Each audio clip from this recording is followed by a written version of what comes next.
make it too loud. Yes, Just like soft. Just. In the back. Hello! Sanibonani! Hello! Siyanibona! Nani? Oh, guys, it's another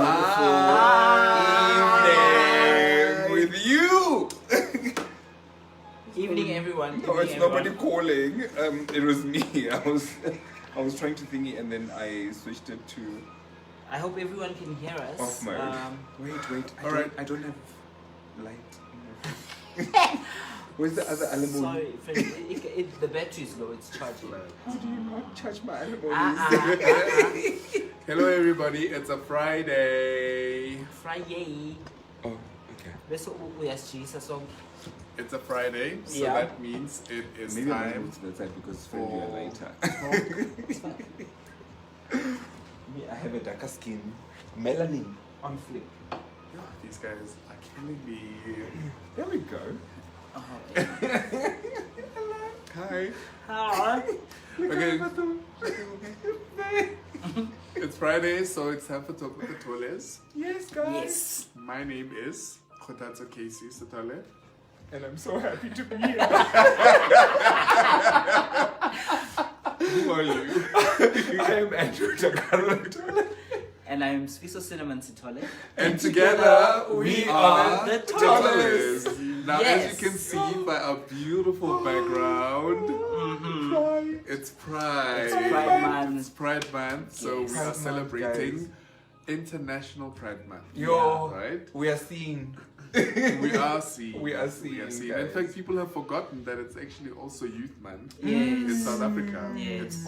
It's all been about Pride, Pride, which, yes. which we love, Yeah, right? Not yeah. to say that we're forgetting about the youth. Obviously, Yeah. We can't we overlook are them. also the youth, except for Cinnamon. I am still the youth. You're on the other side. Kira, I'm still the youth. You're What's the other side?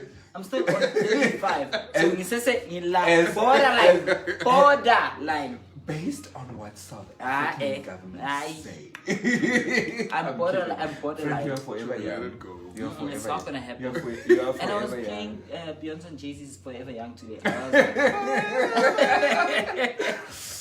oh So yeah, my that's God. why we have the flag. Yes, You know, the behind beautiful us. flag. Yes. And we also decided to coordinate our outfits again today. Oh, yes. To be all denim. Yes, Yeah. yes, yeah. But yeah, we hope that everyone's good. How was your week? Yeah, I had a good week actually. I did have a pretty good week. Yeah, nothing really hectically major. Just a normal week with its ups and downs. Yeah. And yours? My week started off very good. Look, yeah, no. Quite lovely, yeah. Oh, Chalete. Ah, The Chalete. Tempura. Yeah. Koloi, Murga. Guys. Exactly. You know, but once again, yesterday, some devil came and like literally like drove off my bloody side mirror. It's funny, sorry to jump in, but it happened a week after my incident. And it was last Yes. week It on was last Thursday week on as Thursday, well. yeah. Oh my Like, So, like guys, So like good thing my car's not with me. Nah, you were like next. Like nah, guys, my thingy, my dealer wants $5,000, and that's without installation. Ooh. They want Just- an additional 1.5 just for the side mirror. Yo, but anyway, yes, in Asikho la. Nkosi mkhulu. Kitla kwa scrub jar. No, look, you see. should actually do Yeah, what's gonna jump the that. guys? Try to do that because it's also a fairly new car. So the parts So are the expensive. parts are expensive, And so they're you probably might much more. have better luck at a. Because in J, if I claim insurance, it's just going to be just as equivalent Yeah. to what I'm paying. But you and how was your week? How was your Five week? minutes. My week, good. My car was finally fixed because Yay, you know they broke into my car last Yeah, week. yeah. They took my license. They took my passport. Haha, no. So basically, like my life is gone. You know, I actually, before it happened, I actually took out my laptop and Yeah. because I was parked in town, and I thought, I'm taking all the valuables out. But I have a different perspective now on what is actually valuable. Yeah. Because license, valuable. Yes. Passport, valuable. Yeah. When I on such a little phone. Once again. Little laptop. Yeah. But anyway, yeah. But other than that, I had a good week. I had a fairly decent. I feel like this week also like just it flew by. It flew Yeah. so by so quickly.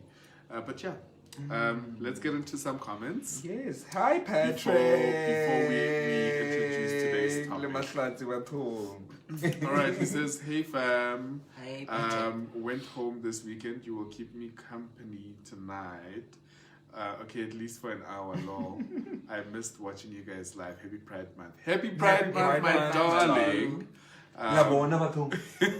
Let's celebrate. Backdrop.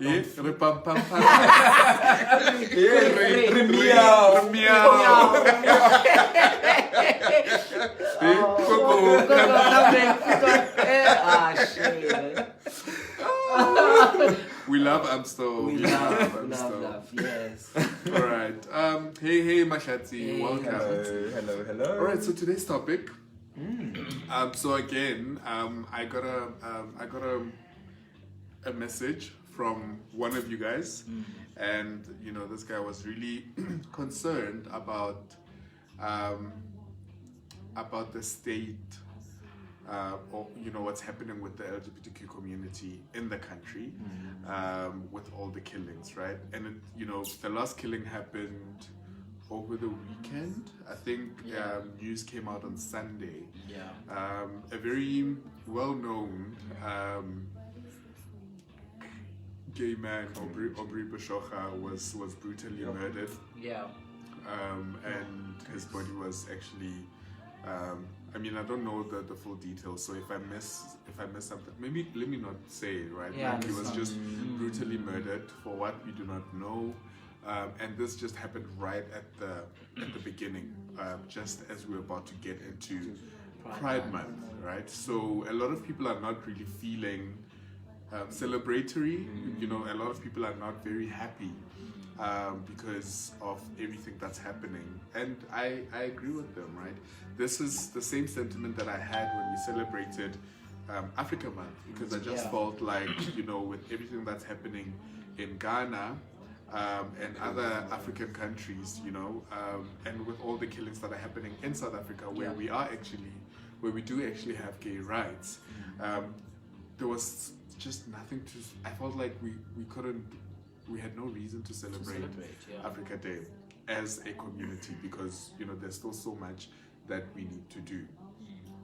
So that sort of informed today's topic, and we will actually get to that, and you will see how it links into today's topic, right? Yeah. So today's topic, we are discussing our very first homophobic experience and how that has affected who we are today, right? You might not think that it had an impact or it affected you, but it actually does, right?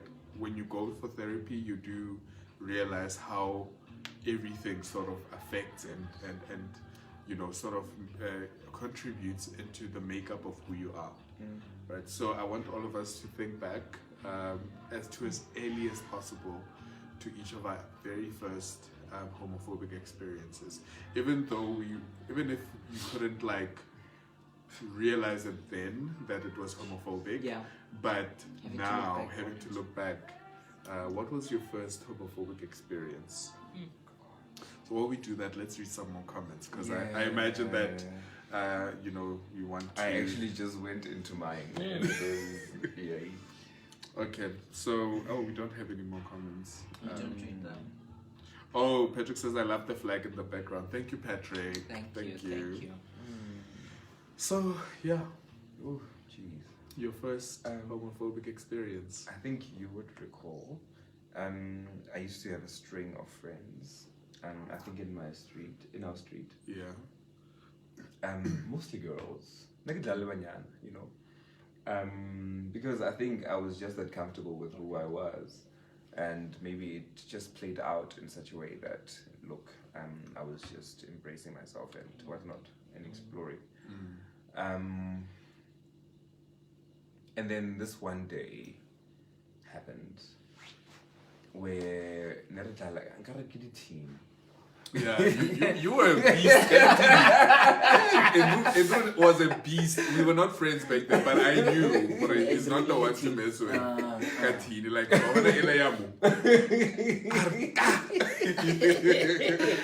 yeah. Nerita on the day, and you know, I like you said, I was a beast that day. Like, killed it, guys, killed it. Like, my team was like on fleek and happy. We won, right? And whilst we were celebrating, there are these girls, like Amakala, we're thinking they're busy, they're matching, guys. Like, there are squabbles behind, like, there are these voices, you know, which are following us.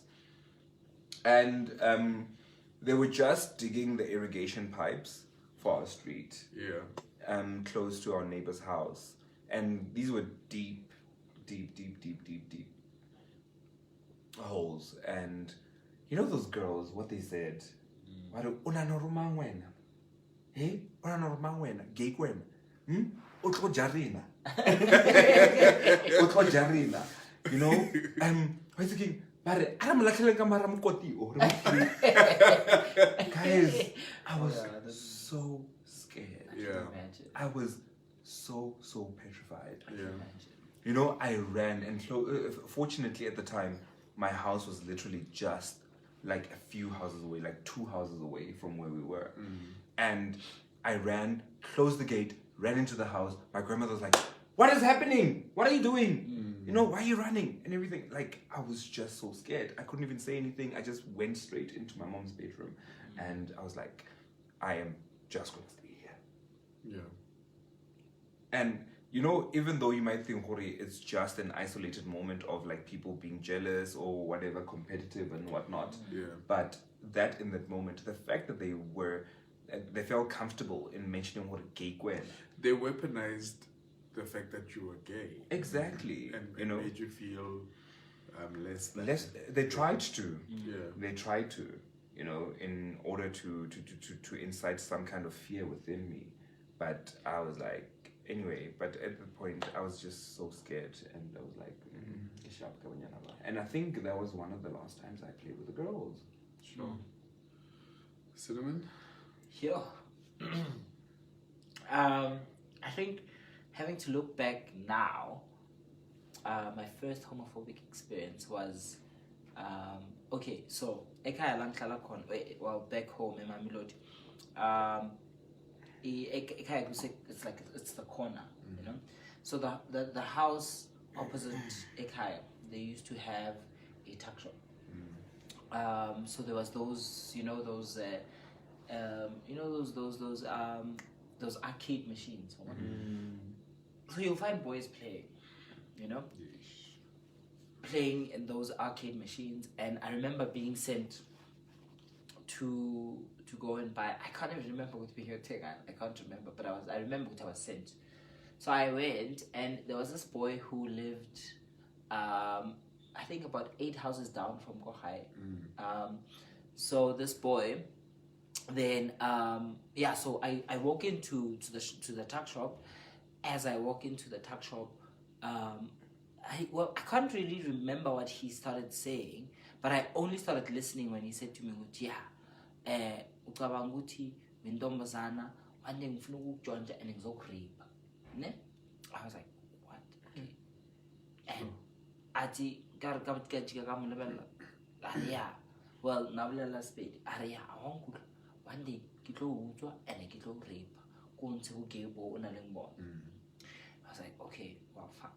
And till that, from like ever since Little Nandel, I've never gone back to that specific puzzle shop. So if I was sent, I'd rather go to the furthest one because I know which I'll probably find him there. And he will make true of what he says. Yeah. And because he was an older boy, you know, he was very older, and even for years, like Mankan and I had that thing in my head, which one day he'll probably, and then he'll rape me. So I only now, obviously, when I look back, it was a homophobic experience. At that point in time, I just thought, he's just being who he is and whatnot. And at that time, I myself was still young. I didn't really identify to be gay. I knew I was much more feminine. I knew you were different. I was different. Yes, I knew I was different. Yes. I knew I didn't like playing with cars. I knew I didn't like Udlala for no reason like the rest of them. And Udlala, these arcade machines, things that normal, typical boys would do in the hood. I knew that was not me, so I'd rather sit in the house. So the only time I would go out, apart from going to school or anything else, the only time I'd go out is when I was sent to go buy something. And then he took advantage of the fact that at some point uzophuma, uzothenga something, and then uzongitshela le nto ngitshela yona. Sure. Guys. I actually cannot remember my very first homophobic experience. I think I believe that I blocked a lot of things out from my childhood, but there are instances, and I can't really say who said what, but I remember a woman, possibly at school, calling me Simpakling. So if you don't know what Simpakling is, it basically means don't look for this one.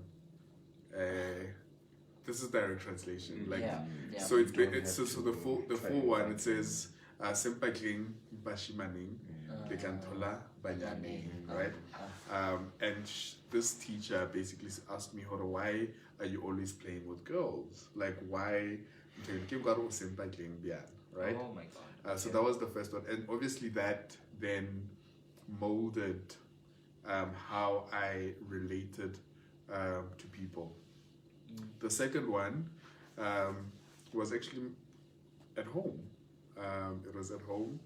A family member actually called me gay. For the first time, I was 8 years old, and we were arguing with this person, and he then called me gay. And I mean, I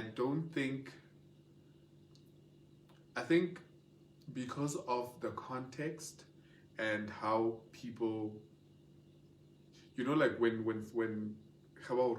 it's like in a club, even though it isn't, but the spirit behind it is meant to hurt you, right? And that's exactly what happened. I cried and I ran to my sister, and I told Jorge, so and so said this to me. I was devastated, and my sister then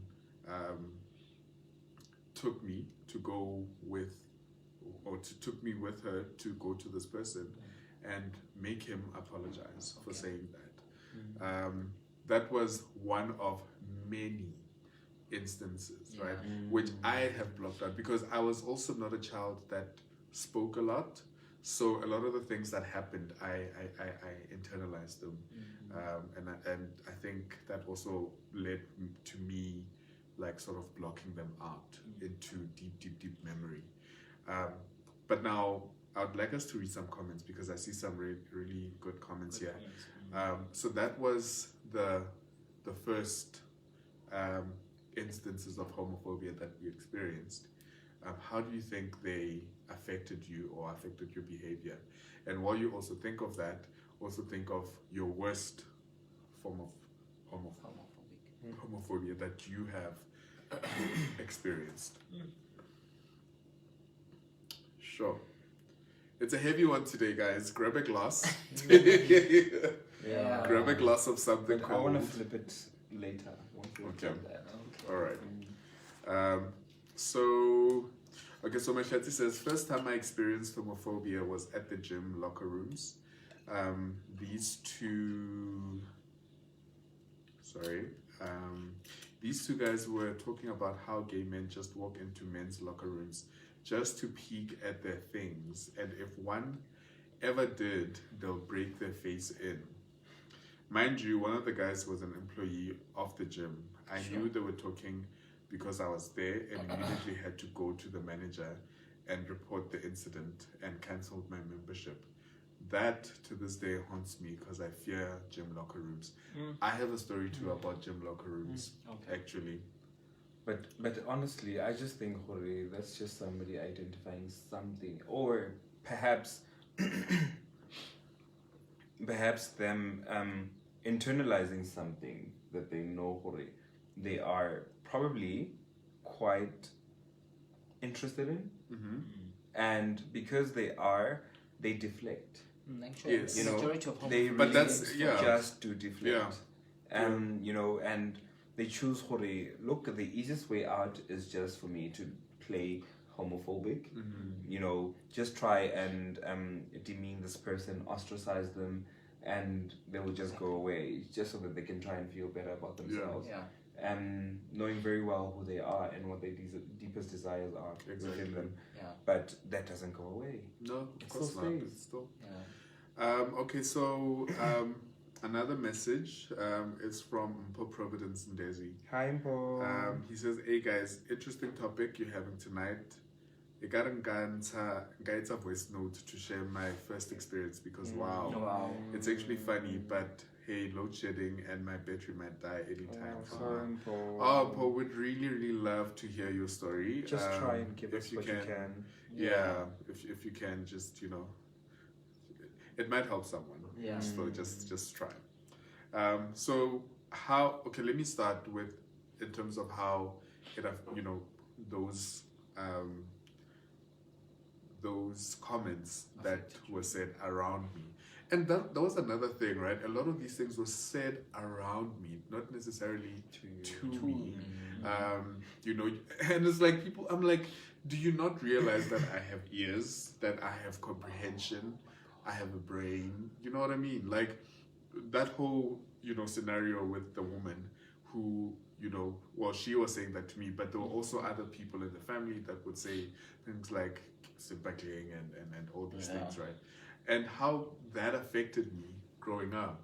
I remember quite very early on in my life, in as much as, and I think that's part of the reason why I didn't like it very much, because I just felt so exposed. Okay. If I'm close to you, I would feel very exposed, because then they will notice the similarities, right? So then there was the wall, the distance that we created. Or that I created. Maybe we But I think I also did the same. Yeah, because you did, I also, in as much as yes, I displayed some form of comfort and expression, I was not particularly out. Yeah, because you I were also not, didn't know what it was. You didn't exactly. And exactly, yeah. Whatever it was that was happening was also scaring me. Yeah. But oh gosh, it's gonna take me to another place. So and that's exactly that, right? So because now I was being called sympathying, I started befriending. I remember I had my neighbors. They were both girls, right? And then there was another guy from across the road from my house. He and I, we were all friends, right? But I now started becoming more aware when it would just be me and the girls. I didn't want that, so I always needed to have a mix of friends, right? So even if we're going to play with the girls like Lugusha and Kati and all these girlish, there must be boys. And I went and deliberately recruited boys to come and play Kati with me and Lugusha with me, so that I'm not the only boy in the group. And to the extent that one of our friends, do you remember Marcus? Yes. Marcus actually fell. He fell and broke his arm. Yeah. Because you were forcing him to play. No, because he was coerced. Yeah, yes, but still, it happened. but it happened because Okay. and it something wasn't that he was not comfortable with. exactly, and it wasn't something that he would have necessarily chosen to do, Okay.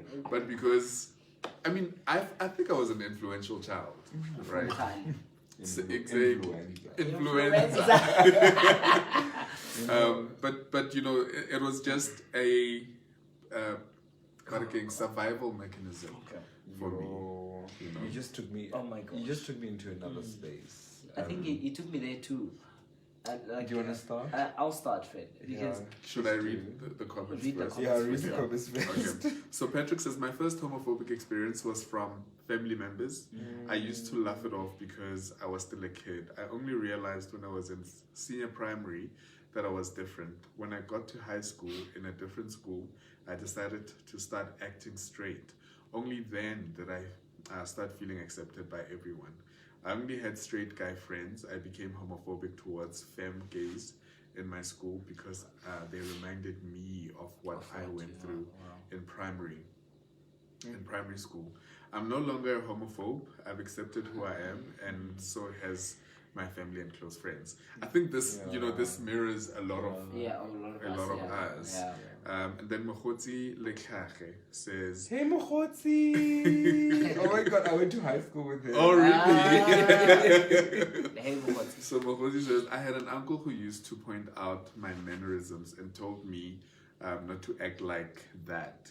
He'd even make me feel bad about playing with my female friends. I was around 7 or 8, maybe even younger. I feel this really made me very self-conscious and shy from an early age.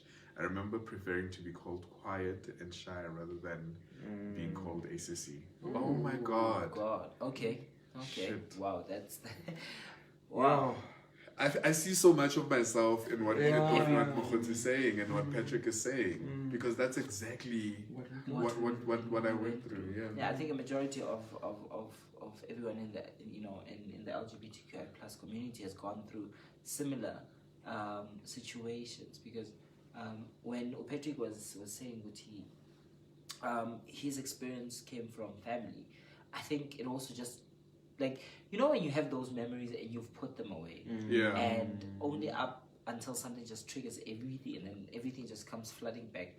I've only now realized I've had plenty of homophobic experiences within my own family, obviously within the church, because my family was the church, and within my community.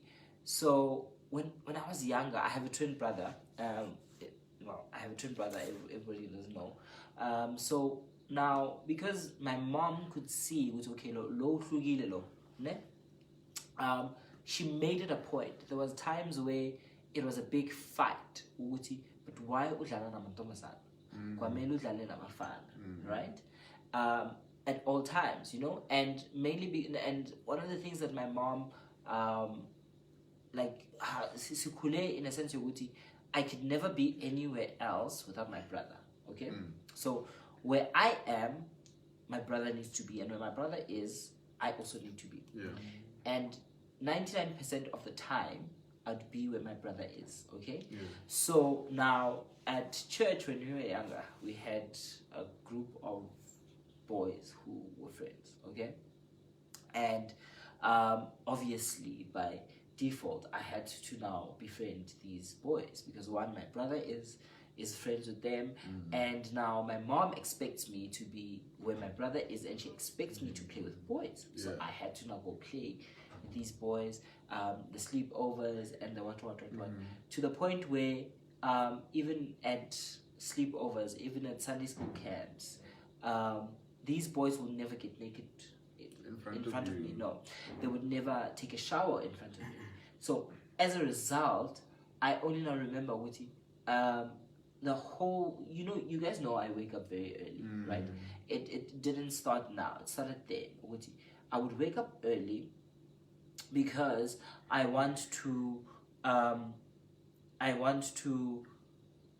wake up early and I would have to go to the showers, and shower right? Before everyone Before is awake. everyone is awake, and then go back to bed. And by the time everybody's now up at 6 a.m. and now getting ready to shower, I mean, I'm already done. I'll just do whatever needs to be done because obviously. And I only now realize, Oguti, Yeah. you understand? It was even in the swimming pool, it was a reaction. It No, wasn't something like, that you. even in the that you pools, wanted. you know, even in the pool, I remember one of the guys said to me, okay, no, I'm only befriending you because I know ukuthi umngane wamantombazane, so I'll be able to get it in with the girls. Yeah. You know, and it had been this whole thing from childhood up until I don't know when, to the point where even when I'm older, I don't know if she's watching, but she usually watches. Ungateko Shabang, she was a good friend of mine, a very good friend of mine. Yeah. And at some point, she was then accused of forcing herself onto me, trying to make me straight. And that time she already knows, you know. And Oguti, she's trying to force herself onto me. She's trying to make me straight, and she's trying to get married to me. It was shortly after my brother got married. Yeah. When we were 23, and it was a whole thing. As one doing. Imagine having to walk into church, and everybody looks at you with that eye, with Wow. Sure. Yeah. So how did your experience affect you, friend? Look, Or do you wanna relate another story? I think and I'll start with this one. I was in high school, right? There was this guy, and I think I'm just relaying what Patrick said. There was this guy, man, like, David just kept going in. He just kept going at it, guys. You know, he just kept every single turn, whether I am asked to read a book, whether I am asked to have a speech in front of the class, whether I am walking into the room, or whether I'm walking out of the room. But Patrick was just, I mean, sorry, not Patrick. What David? Patrick. Patrick. Patrick. David was just there. And you know the things that he would say, like he would have all these, and he would say it like very loudly in the class. Yeah. Like, oh, we're everyone all to gay. hear. Yes. Bona stava nesichuzana kwena. Kira how? Kanedi. Yeah. Wait, are you gonna vele nje? Kira wala le papa how? Exactly. Oh my God. You know, things like, and you know, I had to turn into a person that I'm not. Exactly. Just because of a Yes. person, just to be defensive, you know, just to create a defense mechanism. Yeah. And I think that was just, to some degree, I am disgusted by who I had to be just because of how a person chose to treat me, Yeah. you know? But I think that's not the biggest crux of this whole thing. But it's important, friend. It is. Because I too can relate to that, because I too, you know, went through that, because, you know, you get to a point where you stop becoming so, I mean, I would literally crumble, right? Because by the time I reached high school, I had built up this persona, right? And, you know, you sort of train yourself to not speak using, you know, your hand gestures too much, because someone might suspect that you're gay. Or, you know, you change the way you walk because someone has a problem with the way you walk. It's too effeminate. Yeah. You know, the way you speak, the way you do things. And I remember one instance, I was speaking at assembly, and I had a friend in high school. I was speaking at assembly, and the next day, the next morning or that afternoon, when people were going home, in the bus, I was the topic of discussion, and I wasn't there, but my friend, my so-called friend, was there. Yeah. And And then he still had the guts to come to me the next morning and tell me, so, Casey, everyone was saying, "Are you gay?" at the bus, Even though he was a part Okay. of even though he was a part of the conversation. And then I turned to I him think to some and I degree, asked I him, do respect him for the fact that he No, came to No, If friend. he has partaken in the conversation, and there's and, no and that respect. was my question to him. Or okay, What they did were you saying say? that. What did you say? And You know, yeah, like, If he He was was- defending he you, it was- would have been different. it would have Exactly. been different. Yes. And yeah, And you would have known if he was defending you because Yeah. people would have said Exactly. so and so was defending you. exactly. Yeah. And that's why I have respect for Baby. Yes. Because Oh, Baby Michael. is Baby and I became friends in high school Mm-hmm. when a lot of people were not really into becoming friends with me in Yeah. high school, right? And I remember we were walking from Fabric, if you know Mamelodi, like we were taking the train, and I usually got off. We Chobi, all walk. Wait, Chobi. No, listen. Understand. Listen, I'm relating the story. So I usually, Fabric is after Denebo, Yes. right? So I would normally get off At with Denebo. Denebo, right? But because I was with Baby that day, I think I wanted to spend more time with him. So I got off with Fabric and we walked from Fabric to his house because he stays not far from his house. True. Yeah. So as we were walking home, then It's a low charm that makes you to walk okay, and then to look, go all the way look, to Easter Look, I'm not disputing that there were other ulterior motives. Because, Baby's hard, guys. Yeah, Baby has always been. Michael. But, when we were walking, I think I got to see a different side to him, right? Yeah. And then he asked me, like, dude, are you gay? And I'm like, And I think that's he was very He's direct. always been direct. He was very from direct. what I say. And he is. Like that's very, very important, guys. Yeah. Like, you know what? Like if a person respects you enough, they will ask you the But I pertinent think questions when we were younger, friends, to your face. when we were younger, that someone coming straight up to you and asking you that question would Yes, have meant you would that have they have interest. Yeah, yes. Not Uguti, they really want to know. In a sense, Uguti, they want to know, but it would have seemed like they're interested in you, and you would have had the wrong idea. And Yeah. So, after he had that, then I realized who my friends were and who my friends were not, right? And this went on, like, we left high school together and everything. So my point is, I also became mean. I also, I hit you where it hurt the most. Just Because so that I can that was, protect myself. I had to go the lowest, or I had to reach the lowest to defend myself because, it was coming left, right, and center. And you're right, it does, you then, create this thing that you are this horrible person because, how could you say that about someone's father? How could you say that about someone's brother? Why take it there? We are kids. Yeah. You know what I mean? Why take it to sleeping with your dad? But they would make they would make comfortable it, for you. they would push you to that point where, the only place to go is like. But I think it's that's the thing with most as LGBTQI plus people towards a lot of straight people. If you look at the video that I sent you guys today, that boy was like saying, well, I have multiple versions of myself. Yeah. Look at you, Yeah. you same old plain Jane. Change my look. She has changed her look. Today I am. Whether you're still the same person, yesterday. Namhlanje, no, I'm different. I think it's a defense mechanism because Yes. I mean we can only take so much. Yeah.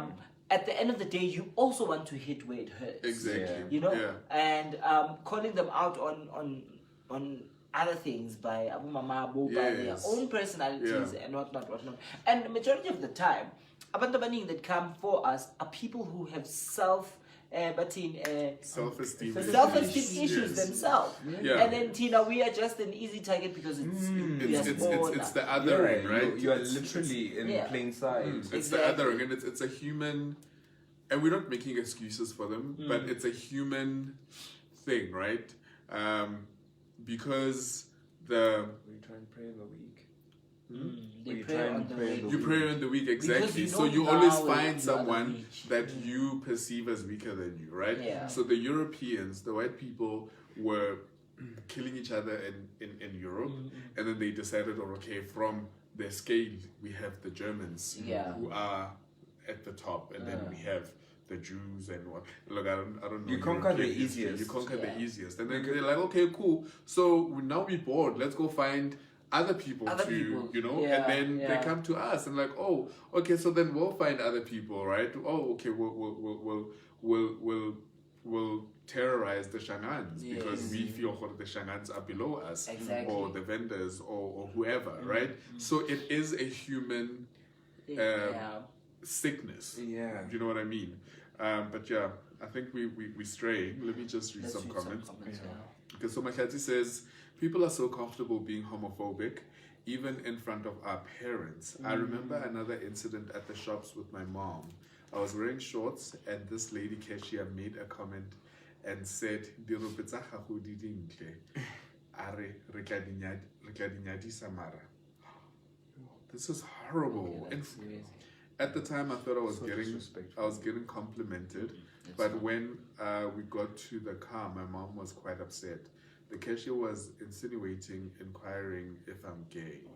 Oh. Sure. That saddens me. I'm so Yeah. sorry. Yeah. And then Patrick says, I can totally relate to what Andrew said. I also had to become a mean girl in senior primary as a defense mechanism. I remember this one time I had a physical fight with this other boy. He wasn't even homophobic towards me, but he made me angry for some reason. I was filled with so much anger, right? And that's the thing, you take it out on some people that may not necessarily I remember- No, but deserve it. I remember like twice having a physical fight in high school with one person. One person, guys. You know, and this person just loved angering me. Like he just like prodding at me and prodding and prodding and prodding, and like he gets to the point where I'm like, I'm gonna burst, child. Yeah. I mean, the one time we were in the drawing class, and in the drawing class you have these tables that have these erect sheets of Yeah. metal, Yeah. and Shem kasara Raymond ka vice grip. No, vela mais legal. You are strong. When like Raymond- physical strength on another level. Kasara Raymond ka vice grip. Next thing I know, guys, Raymond has like an laceration on his nose. Yo. You know, and another time it happened outside the welding class, guys. Ke makala Raymond o busy, and next thing I know, Raymond is on the floor. like guys, Raymond just like Raymond was that guy that just wanted to once again just Rub you try up the wrong and way. rub me up the wrong way. Sorry, friend. Going back just a bit, to Casey's question, which how did that first homophobic act change how you viewed things and how you acted? One of the things in my hood, right? After that incident, right? There was this boy, Mizubi. You understand? And I mean, obviously, I'm that weak, frail young man who doesn't know anything. So he then poked me one day, right? Ngato, okay, all right, sharp. Atamaya, ayako hako. I'm not like a friend. I'm shy leggy. Mama, why? I remember that day. And I came because I think adrenaline also took over. Yeah. And because I was furious, I was angry. And I'm shy egibo. Echarten, I get I'm shy egibo. He sent his mother to my house. I remember that day. The research with my sister was in Pew. So the mother comes, yeah, umtanagini, ushay umtanam. My sister, move, because everybody thought I was a soft boy. What are you talking about? From that day, ngestrata sagiti, nase before. Nobody. Ngaba ne street cred. No, lokushayelegile. Yeah. And but my sister was like, to this lady, what are you talking about? No, umtanagini, Luana weke. Also, and she said that Luana weke, and my sister was like, And then so she calls me, Sfiso, ushaya omunye umntwana?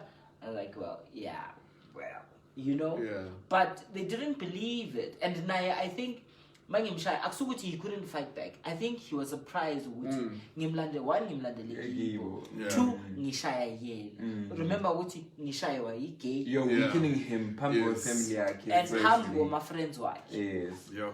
Just go into this comment because I want to share something. All right. And then we can So, go into so it. Patrick says we supposed a video on It's very post. Facebook. We It's very also want to post. see it. I'll post it. All right. My Kati says I was never a physical child. Once tried starting a fight in primary. But I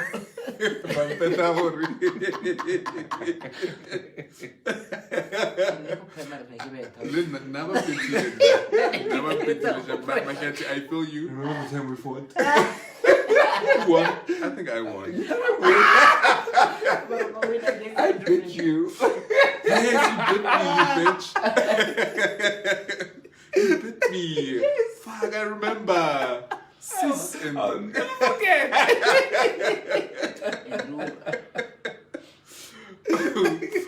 so he says that since then I chose peace because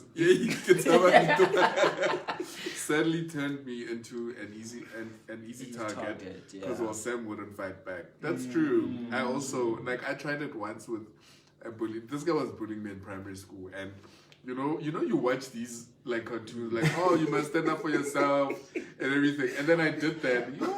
Angishaya. Angishaya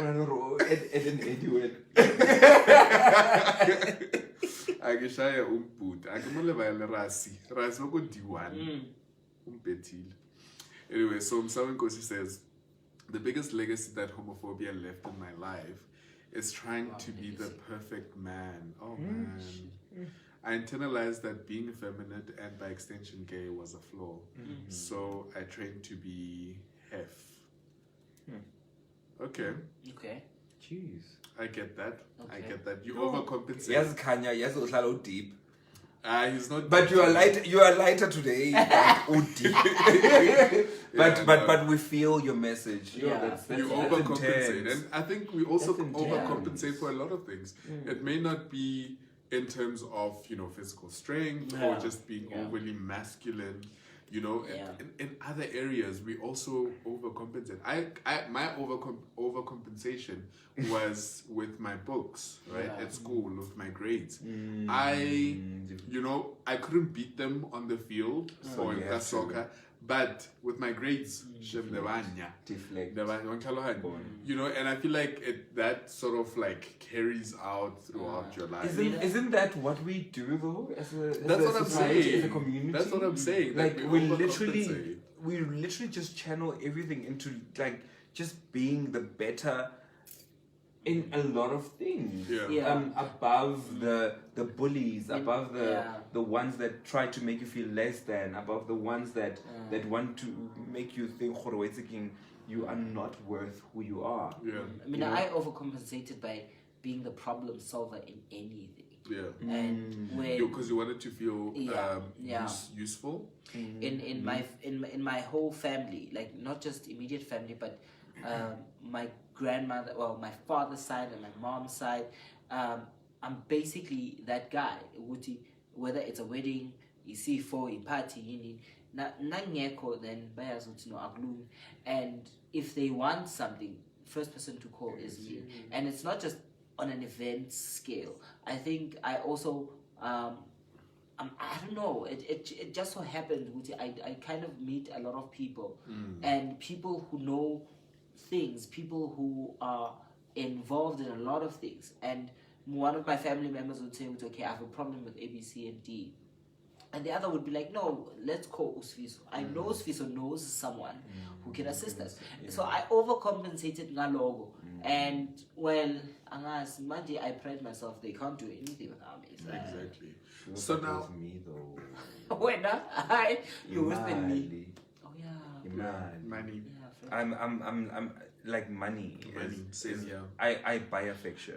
I actually had I buy affection. I actually had a very sad thought, and I don't think it's fair on my family. And if any of them are listening, I don't know. I don't It's really not about believe it. It's you. not. It's just Yeah. I wondered, right, when I came out to my family, if I didn't have what I have, if I, you know, would they still accept me? Do you know what I mean? Because I just don't know. I really don't know. Look, I mean, and I'm not doubting their love. I know they love me very much. Yeah. And I have one of those very rare coming out stories where everyone accepted me. Like from, I mean, every single person in my family, you know, accepted me. But, you know, at the back of my mind, I was like, and I think it's also an insecurity, more than, you know, of myself, like an insecurity of mind, more than a reflection of their love on me or who they are on me. That, you know, we really do use money and possessions as a crutch. You know what I mean? And without those things, are we really who we are? Yeah. Do we really still possess, you know, all the things that we think I think we possess? I can just go back to, I think, yesterday. You know, my mom and I, yes, good. We've got a very cool relationship. Yeah.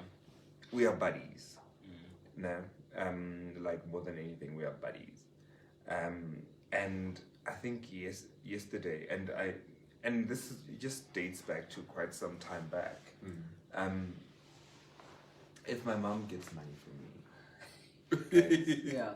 my best friend, like to understand, like she would call me like the things that I've never had in my life, the things that I've always wanted to hear in my life, the things that make me feel like actually I'm worth it. Yeah.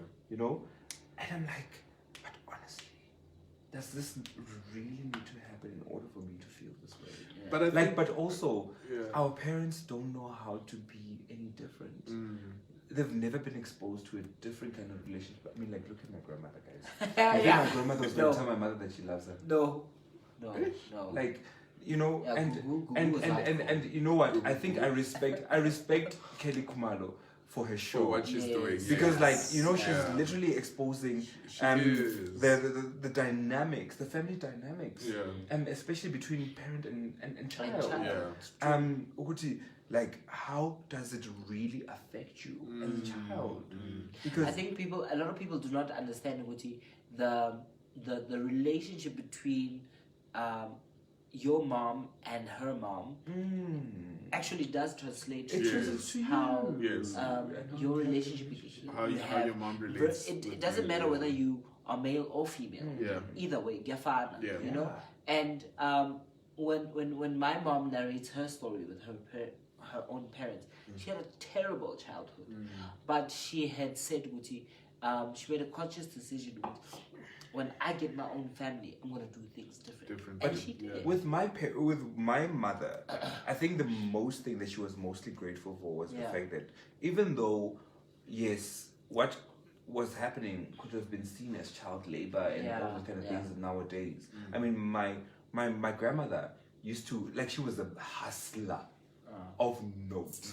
Like, narekisa dibiri, narekisa diskopo, narekisa magwana, narekisa magwinya, narekisa bona, the words, guys. Listen, like she's, you know, my grandmother has passed on, but she's still the go-to girl for Sneef. Yes. You know, she's still the go-to girl for Sneef. But like, what I'm trying to say is that, look, in as much as you take a lot of people would say, it was like all of those kind of things. The one thing that my mother and I think her siblings are still grateful for was the fact that they had a parent who could provide for them in order for them to get to where they needed to be. Like, that is just it. But also I think before when you went into that comment, I wanted to say something. I think it was mostly about my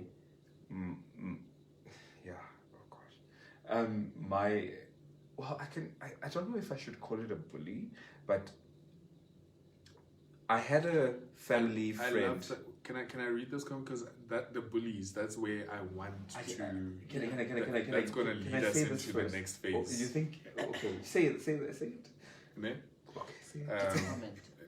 I want to read the comment and then Do it, I yes. want to now, Now Drive into drive that. into the bullying. Okay, so Makati Hey, says, Zenny. Makati says, I blame Dragon Ball Z. Fighting. Fighting your bullies. Oh, wow. Alright. And then Patrick says, I'm just a mixed bag. I'm that guy who will fight, protect my friend who's being attacked. I'm super nice and super mean. It all depends on the energy you give me. Right? So now going back to the bullies, like, as we said, Jorge, we did things to basically guard ourselves to survive. That was like it.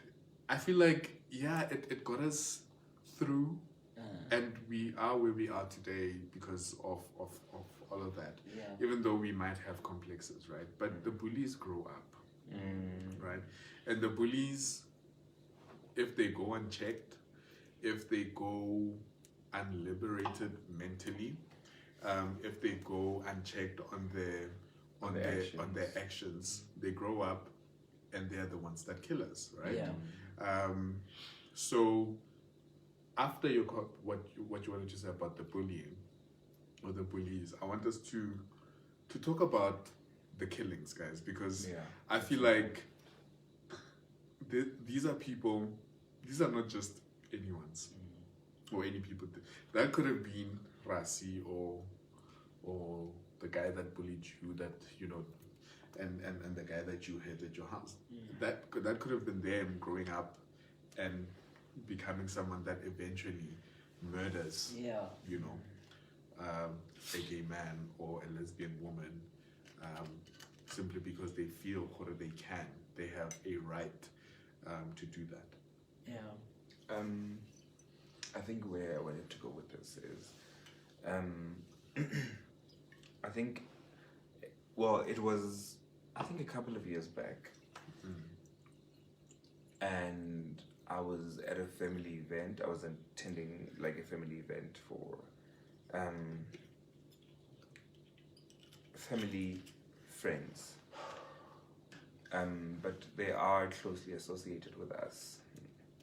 And I think the son, I don't think, I know, the son came to me, and you know what he said to me in that moment? He was like, are you still this person? Wow. Are you still this gay? Are you still chasing after all of this? And this is someone who's just been to prison. It's like, don't you get tired? Don't you get sick of this life? And I was like to him, you know what? I am who I am. Whether you like it or not, I am who I am. I mean, this was somebody who is much older than me, who's always been much older than me.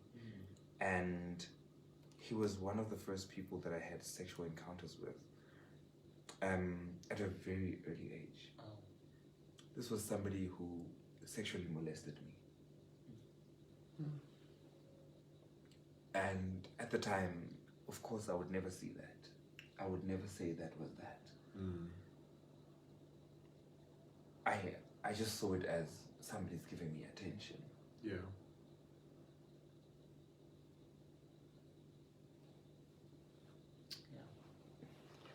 Drink that wine. You need a friend. Drink it, friend.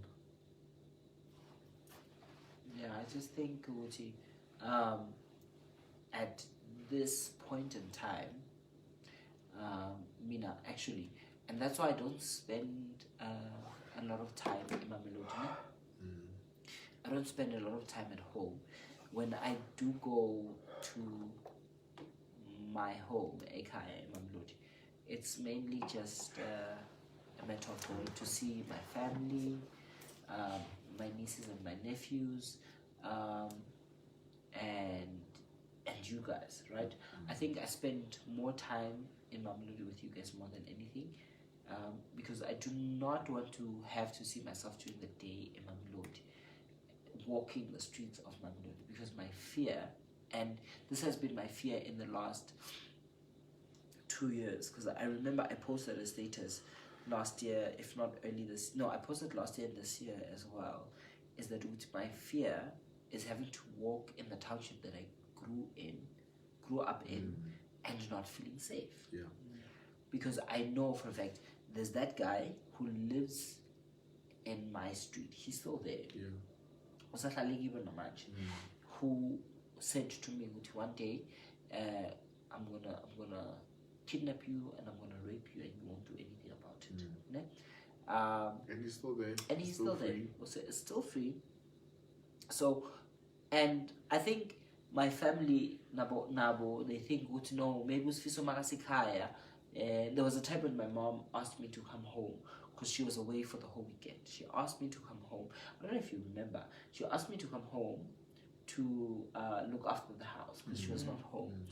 And I think I only went there to sleep because in the 2 nights I was there, the first night I was with you guys, and then the next night I was with my other friends, Godfrey, who are straight friends from Emma I grew up with. But yeah, so I just don't feel comfortable even going home, even when there's a funeral that area, you know. My mom would say, it's okay, so and so passed away. I know very well who that is, and I'm like, I'm Mazi, I'm not coming.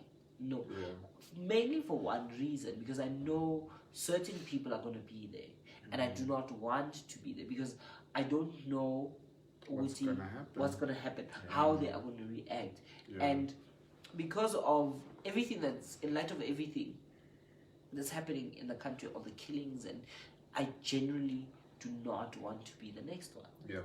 And yes, it's I'm not gonna lie, I'm scared out of my brains. Exactly. Because I don't know if it's going, and more especially now because I'm without a car, so I use a majority of public transport. So I don't know if it's someone who I don't know. I'd rather not do anything. I'd rather stay home. I'd rather not go to Emma Melody.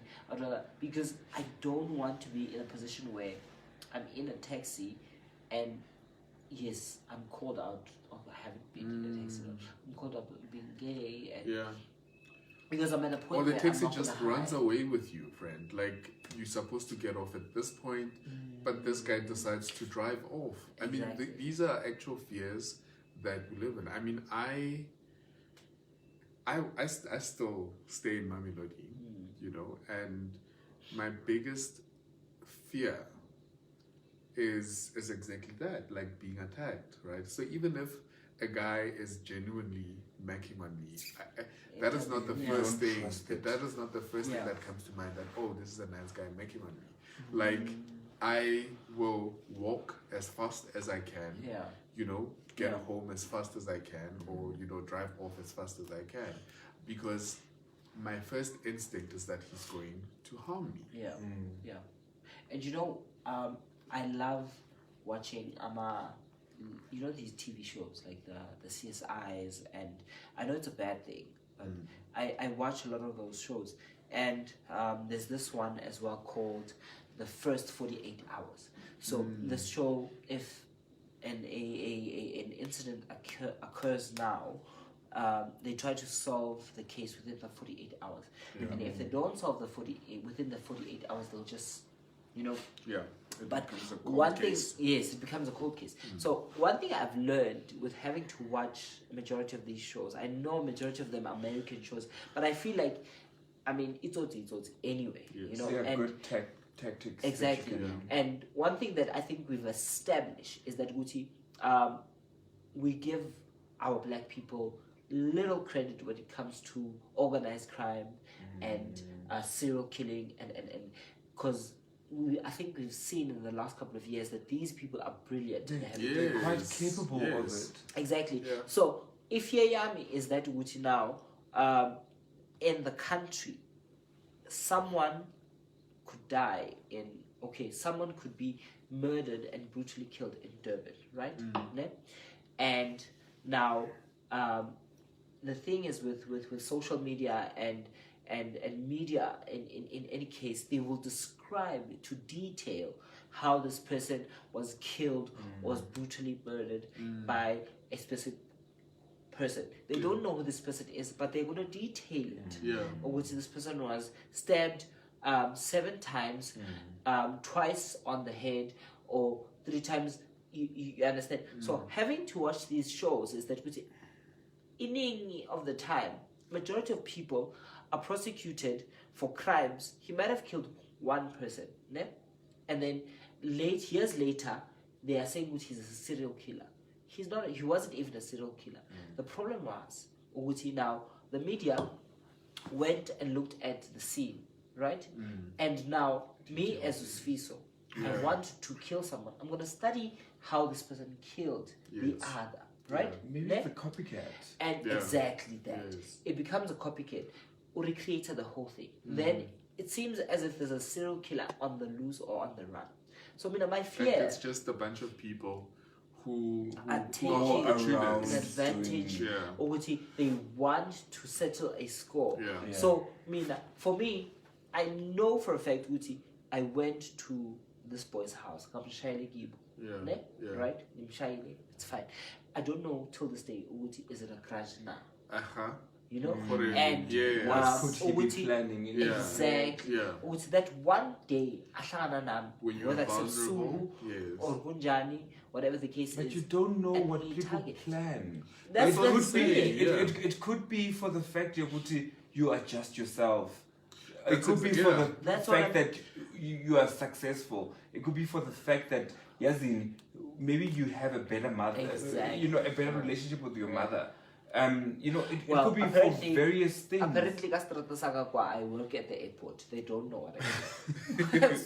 But friends, I think there's also another element that we're not really thinking of, right? And I remember when I came out, and that is basically the fear that our family carries on our behalf, right? You think you're scared? But try your mom, right? Think about the fear that your mom carries every time you drive out, right? Every time you go out, and every time she calls you and you don't pick up, right? Because I remember, and now it tells no. And sometimes we think it's the family rejecting you, but it's the family actually embracing you and trying to protect you from what they know. And they know these things because they've been in the room when these things are expressed, right? Things like, no, you know, or they must be beaten up, then he'll man up. You know what I mean? Or, he just needs this, or if your mother, if this is a mother to a lesbian woman, then they say all these horrible things that no, he must sleep with a man or must be raped so that she you know what I mean? Like they have been in the rooms where things that were not necessarily said to you were said around them, and they carry that fear. Because I remember when I came out, my mom didn't really say much, but I think through my aunt she said a lot. And my aunt was like, oh, now then you need to be very careful about where you're going. You need to be very careful about the people that you have around you, the places that you go to, because you are now vulnerable. You know what I mean? And then my cousin was like, every time they watch the news and they hear that a gay person was attacked at such and such a place, the first thing or the first person that comes to mind is me, right? They want to check on me if I'm okay. So that is another element to this. That all this violence that is inflicted on us is not really inflicted on us alone. You know what I mean? It is inflicted on everyone who cares about us, our families, our friends, the community at large. Because I don't know the people the guy that was killed in KZN, I don't know him personally, but his death and the way that he was killed affects me. Do you know what I mean? It affects me because it inflicts fear inside of me. Do you know what I mean?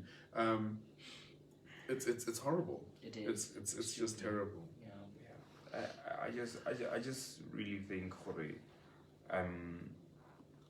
the fact that we have to live in so much fear as human beings. Yes, and remember now, we're not living in fear because of what we have. You know, that people want to come and steal from us. Yeah. You know, but we are living in fear because of who we are. And that is a different conversation on its own. Yeah. That is a completely different conversation.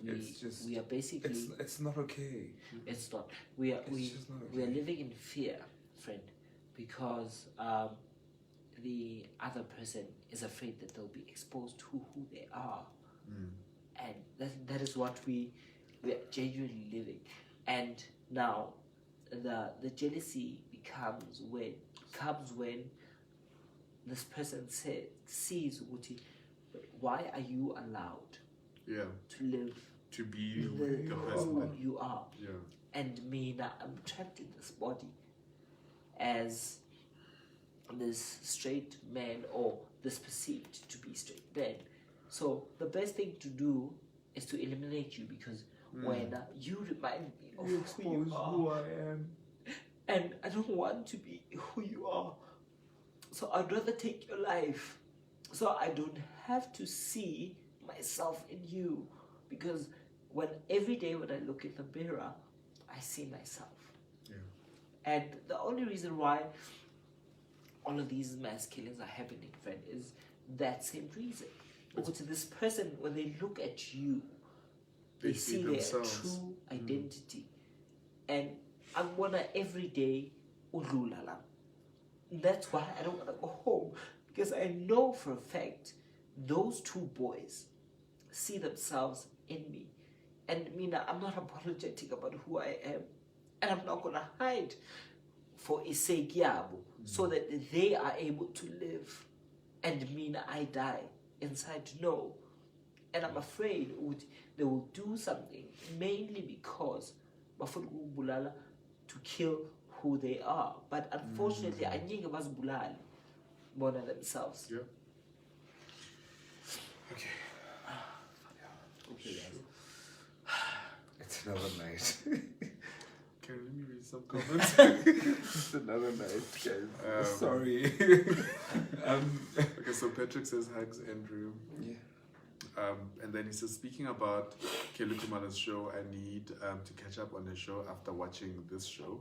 A big shout out to Olwi for winning a SAFTA. He's a director of the show and a very colorful member of the LGBTQI+. No, we Absolutely. love sending our love to him. Absolutely. He's amazing. He's brilliant. He's done yeah, so well with breaking it. so many barriers. We really do applaud Olwi. And you know, with everything that is being said, you know, it's exactly that, right? The courage and the bravery to still go on and be who you are relentlessly and fearlessly, This knowing is that what cements who we everything are. against you. This is what cements who we are. This is what advocates for who we are. This is what fights for who we are. Yeah. This is what protects who we are. Yes, we may see a lot of wrong or a lot of fault about certain people who are in the public space or in the limelight, but guys, honestly speaking, yes, I used to be one of the same people that used to say, hold it, they're not doing enough. But honestly speaking, I really and truly and honestly believe the people that are in the limelight and that are in the forefront are truly carrying a torch for us. Yeah. They are not just there for being there, but they are being there to make sure that we are seen, we are heard, and that we matter. The most important thing is representation. And that's why it's so important. You know, I'm not saying that we should all come out of the closet. I'm not saying that we should, you know, make a public announcement of our sexuality to the world. You know what I mean? But in all our different spaces, wherever we are, the fact that we are there and we are seen,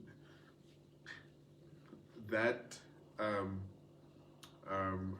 desensitizes right? It desensitizes Yeah. the spaces that we're in. Do you know what I mean? If it's a church, it desensitizes that space. I am very proud of the fact that I am an openly gay man that still goes to church, Yeah. right? And I don't hide it, right? Because that space needs to be desensitized. Yeah. And people need to know that we are there. Yeah. You know, we exist, so that it's not a shock. It's not a shock that's not going to lead someone to stabbing me because they're now finding me at a pub and they don't know how to deal with my presence there, right? So it is important for all of us. We can't all be activists. We can't all be, celebrities or whatever. But where we are, Cinnamon, where you are in the, you are playing your part by being proud, and that's why we have to celebrate pride, and that's what pride is all about. It's not about the activists. No one owns the struggle. No one owns activism. Where you are, living your life, being the great person or the best version that you are, that in its own is a form of activism, because that shows someone, a kid who may not be out, but can see where you are and how far you have come, and they'll be like, okay, I can do that. Yeah. You know what I mean? And the people that feel their own spaces lose that power because they can see that you are in that space and you are thriving in that space, and they have no right to take you out of that space. So yeah. I think my biggest plea, and maybe this may be part of closing comments. Yeah. Okay, before can we read comments? Okay, let's do that. Okay. So it begins with kids at home when they see a feminine man and they call them gay. We, the adults, laugh at it and look away. Yeah. We don't reprimand them, and we are surprised when they do despicable things when they grow up. Some kids bully other kids because they think it's okay and grow to become killers. Rapists or killers, rapists, and abusers. Such things start at a young age, and if left unchecked, catastrophic events follow. This is from Mashatsi. I so agree with Absolutely agree with you.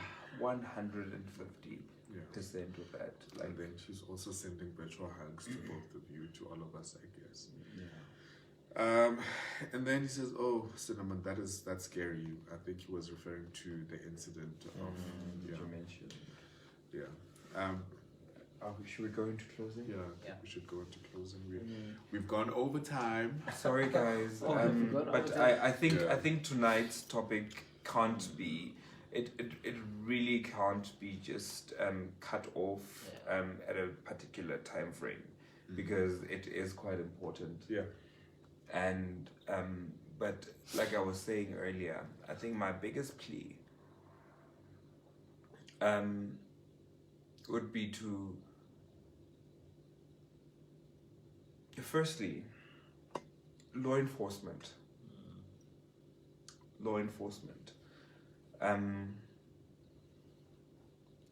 What's happening is not right. What's happening is just not right. There are so many people who are going through so much. Their cases are not taken care of. Their cases, even if they go to court, are not considered or taken seriously. It takes too long. It takes so long, and people are just not considered. They're not prioritized as the human beings that they should be. And I think that every individual, if they step into a courtroom or even into a police station, they should be considered as high priority. That is important. If there's a killing, it should be high priority. If there is an attack, it should be high priority. You know, if there's going to be something that just is injustice, and right now I'm not speaking to everything else that may be crime, but I'm speaking right now to what the injustices within the community are, right? Can we pay attention? Can we just pay attention? Can we look closer? Can we zoom in? Can we just see what the difference you can make just by looking a bit closer, paying a bit more attention, giving a bit more attention, a bit more time, because these are human beings too. Yeah. It's really not just another case that flies past your desk. It is another person's child. Yeah. Another person's life. Exactly. It's a life. It's a Exactly. whole. It's a whole life. And in as much as you consider yourself or your children or your wife's life to matter, or whoever significant other is in your life, can you consider it as just that that little piece of importance? Yeah. Okay, so gosh, I think Andrew has said a lot. There's a lot to say about the hate crimes and bullying, but my plea is, as well Andrew has pleaded to the justice system. My plea is to us as the LGBTQI plus. One of the things I would love to see, whether now, later, or before I die, whatever the case is, I would love to see us as the community having to. We need to be a safe space, because I feel with the majority of our young people are going through a lot, and they have nowhere to go, because they already know we are already going to judge them based on where they come from, where who they are, what they're wearing, what they're about, have they studied, or are they in school, or they not, whatever the case is, and neglecting to see the true value in the person. And a plea yami is that where we are as the community Konamanje is the only way to conquer a majority of our struggles is now, is when we unite, and we are currently not united. It's a fact. I think if we decide we want to go out tonight, we already know there'll be those. We are not. In as much as we are celebrating Pride Month, there's very little to be proud about, because the people who paved the way for us. My grandmother used to say to me before she died, she said to me, Sviso, the blessings that you are living under, Konamaj, are the blessings, that's my grandmother. Yeah. The blessings that your great grandmother worked for. And she said, Nami, as your grandmother, you understand? And she said, before she passed on, she said to me, my biggest quest in life, and what I pray for daily, is that you live under the blessings that I strived for. You get what I'm saying? Yeah. Not what my mother strived for, because that would mean she has failed me as a mother, meaning my father's mother, and she has failed me as a grandmother. If she doesn't create a fresh new blessings for me as her offspring, basically. Yeah. And I feel that's one of the things that I want in my life. I want to live a life that leaves a legacy for the next LGBTQI person, and not me living on what the previous have worked for, because I feel like that's all we care about, friend. That's where we are, or we are living on the legacy that was created by our previous generations. But we're not creating a legacy we are not. For ourselves and for those who are coming. If I can just add to that, friend, I was in a room with a group of previous activists and older guys who are within the gay space and on Sunday. And you know what they said was that, guys, we've done what we can. Yeah. We have done what we can. We've done the marches. We have been tear gassed. We have been, you know, everything. They have done everything possible to us. That is the worst. Right now, you have rights. You can do so much more than we could have. The thing is, we are swimming in the rights. Yeah. And we're not caring what after the rights. What now? What can we do? Okay. All right. So, just to wrap up with some comments, and there's a question from Patrick. So Patrick is saying that tonight's show brought back childhood trauma. I think life is easy as a gay man to deal with all the hate from outside when your family accepts who you are. Yeah. True. But if your family does not Accept who you are, then what then? Then we should stand in the gap. That's as Cinnamon has said, we should stand in the gap. And I think I mentioned this last week, that we, being who we are, you don't, in as much as we have to come out when we're ready, but being who you are is an invitation to other people who may look up to you, to come to you for guidance and for mentoring. And I have had that privilege of speaking to a number of younger gay guys who, believe it or not, are still facing the same struggles that I was facing. Yeah. Right.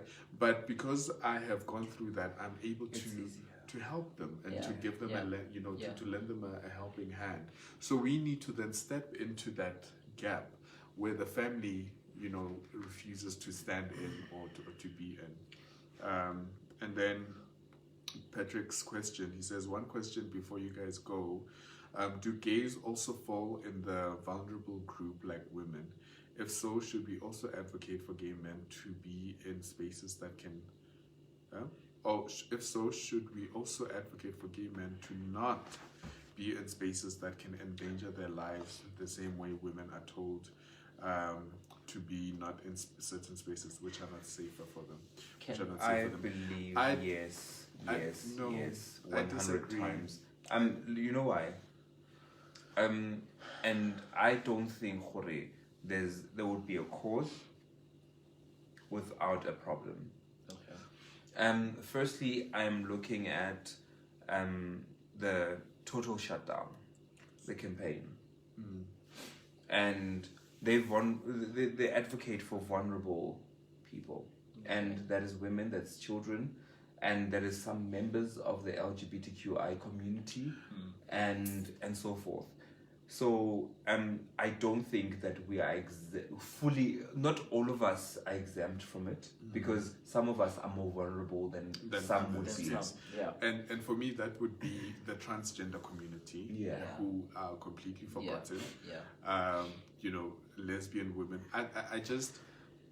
I think what I was disagreeing with, right, is the whole, and it's not a victim mentality, but the people who are perpetrated against, they're the ones that have to now be the ones that monitor their movements, so that they don't get into trouble or they do not get into harm's way, right? I feel like the people who are the perpetrators are the ones that need to be monitoring their own behavior, right? Because they should be checking their steps, not me. I'm living my life, and I make decisions that are best for my life. I'm not trying to hurt anyone, right? But the people who are trying to hurt people should be checking themselves, right? But in terms of the fact that whether the LGBTQ community or the queer community is vulnerable, absolutely. Yeah. And we need to be recognized as that, because we are not safe. Yeah, we're not. We are not safe on this continent, and not yet. In other parts of the world, we are not safe. Far from it, actually. We are far from it. It is scary, right? It is so scary. I mean, I remember watching Checkpoint. I tried to watch it with my mom, but she couldn't. She couldn't sit there and watch it with me, because it was just a trigger for her. You know, she was like, "This could be you," and the next day you could drive out, and we would not be sitting like this. Yeah. She left. You know what I mean? So people need to realize that it's not for me to guard myself and to monitor my movements. It's the people who are perpetrating, who are having these, that should be guiding themselves, that should be monitoring their own movements and their own mentalities. They should be checking themselves. And I think you're so right, because, you know, that's the first thing my mom says. Every single time. If I come back late, if I was to go home late or whatever, or pitch up late, like, she always goes, but are you not afraid? Are you not afraid? Are you safe? I am worried about your safety. And I think that is also the point, or the position that a lot of parents may be coming from as well. When we come out, they are just worried about our safety. Safety not just from ourselves, but from the community, from the society on its own. On its own. Okay. Yeah. So I think that brings us to a close. Exhale, right? It's so loud. Guys, it's been a show. It's been, Yeah. It's been. We love you. We appreciate you. Is there a last comment? I don't think. Actually, No, there it that's- is. I think it was. No, there's another one. Okay, from, so from Silo says, thank you guys for this topic. I have hope. I believe it starts here, but we must climb and maintain. Keep the discussion, and let's make positive noise. Thank you. I Thank you, so Silo. agree Silo's with the one that that. actually suggested this topic. Oh, I so okay. agree with Thank it, you. Silo. Thank you, Like, Silo. we Thank you so love much. you all. Love We you too. appreciate you all, Thank you. and have a Yeah, beautiful Silo, weekend. you made us cry. A You made us warm- cry, Silo. Like, I don't cry easily. You made us cry. Andrew never cries. I'm the crier. Andrew never. I was surprised today. Oh my god. Oh, really? So, next, we must get Casey to cry together. Yes! No, guys, we're not aiming to get people to cry. We're just dealing with the important things in life, navigating life together. That's what we are. Thank you. But That's thank what you we're so doing. much, but we guys. appreciate you. We love Yeah. you. Have a beautiful weekend. Have a warm weekend. Happy Pride Month. Happy And happy Pride Month. Thank you, Cinnamon, for the wall. Thank you, Yes, Cinnamon. Cinnamon for the wall. Cinnamon created this beautiful wall. So this is Black With the pride Royal colors. Couture Me event. and my Just so you wall. know. It's so pretty. Black Royal Couture pretty. event. Thank you. Oh. Thank you guys so Thank much you. for joining us. Thank you, guys. Have a lovely weekend. Happy Pride Month. Yes. Pride Month. Mwah. Bye. Bye. Okay, Cinnamon, let me do it because I know you don't know how to do it. Friends, but I did this the last time. But you didn't